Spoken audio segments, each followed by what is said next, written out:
Hello guys, welcome back to my channel. আমি অনুরাধা তোমাদের সামনে আবার একটি নতুন ভিডিও নিয়ে চলে এসেছি।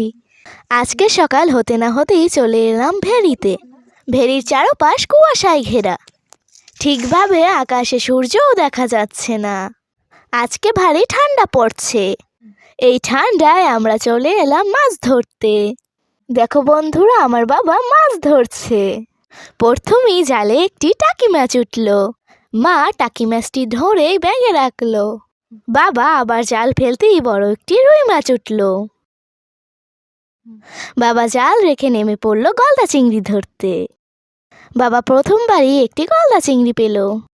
বাবা এভাবে অনেকগুলো গলদা চিংড়ি পেল। বন্ধুরা, আমরা সব মিলিয়ে অনেকগুলো মাছ পেয়েছিলাম। আমার ভিডিওগুলো তোমাদের কাছে কেমন লাগে অবশ্যই কমেন্ট করে জানিও। বন্ধুরা, আজকের মতো এই পর্যন্তই। পরবর্তী ভিডিওতে আবার দেখা হবে।